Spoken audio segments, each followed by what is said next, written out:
back at it again. I just end up starting at one end of the wiring harness and working my way to the other end.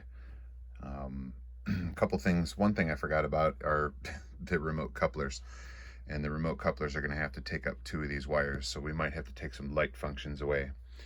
The other thing I have done right now is I've hooked up the power, and the power hooks up to, sorry about the finger, the track power.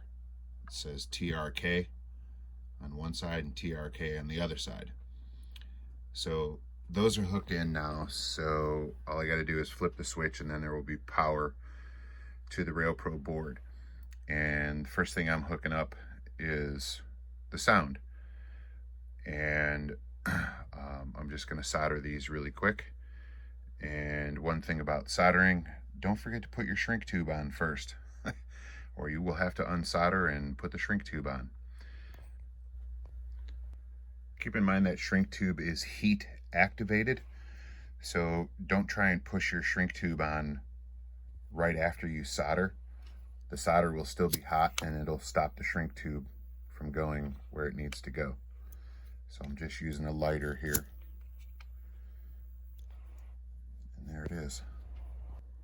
All right, so I like to test things as I go. I just find it motivates me to get things done. So what I've done is I've reinstalled the motor blocks, and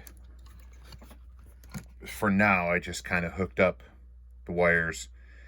If one motor block is spinning the wrong way, all you have to do is swap the connections and it'll change the polarity and it'll spin in the opposite direction.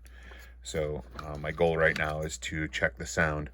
Now this board was taken out of an F3B unit, so we're just gonna turn it on and turn the remote on and see if it's in there. Yeah, it's still in there. All right, so let's check the sound. Bell works. Horn works.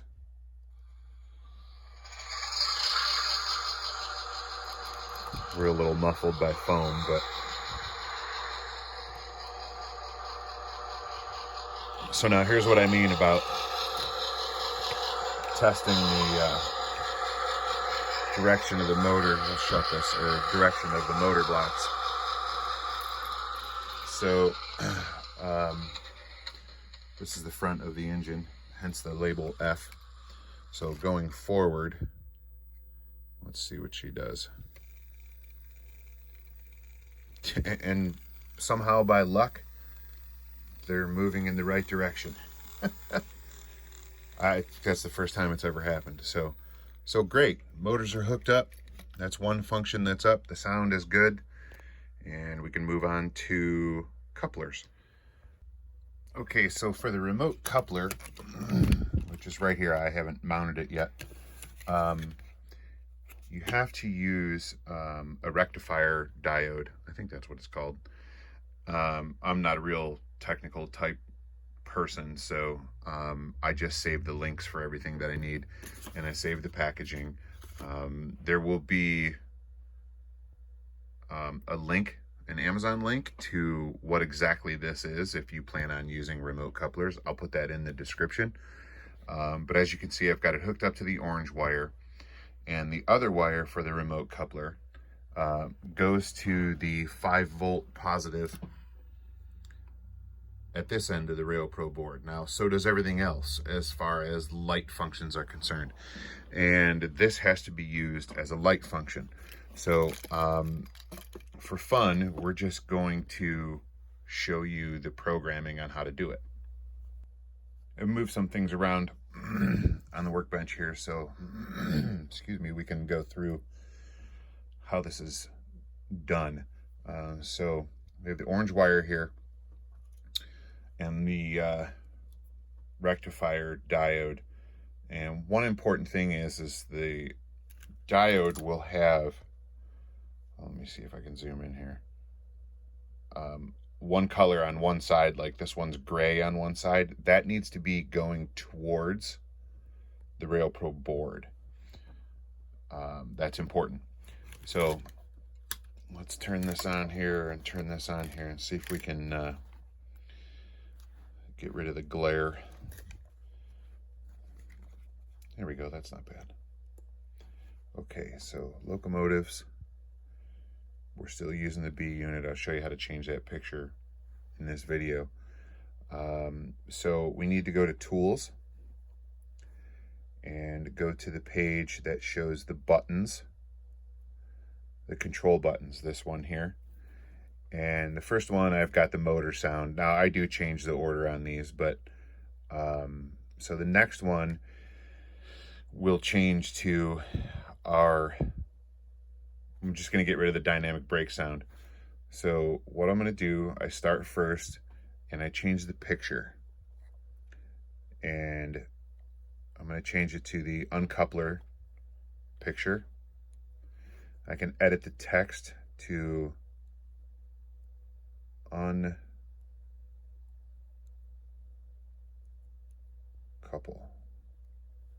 I don't know if that's a word. I don't know that I care. So now that's the icon that'll show up that says uncouple. It cannot be a maintained action, okay? So it has to be a momentary action. So you're just pushing the button to click it, okay?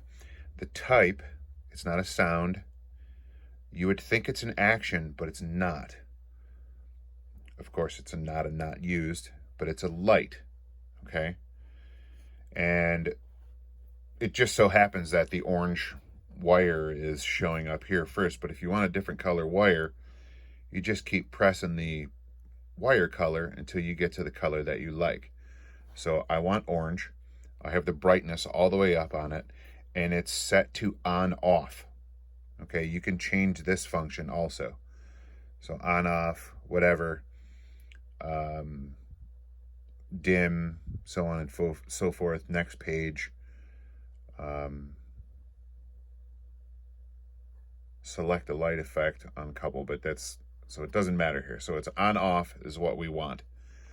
So I'm going to exit page, save it. Now locomotive speed must be at 0. Okay, well, apparently I bumped it. All right, I'll take it to 0, save. And just like that. Now the next button is uncouple. So we're gonna see if it works here. Well, you heard it. So now I'm gonna get this out of the way. Move the camera here a little bit so you can actually see that it works. So I press the uncouple button, and there it is. So that's how you program for a function as a light. Since I'm using a wire that's intended for a light, I have to do it as a light function. I hope that makes sense. Just going to do a quick test for the front coupler, which is hooked up to the blue wire, shrink wrapped already, or heat shrunk, if you will.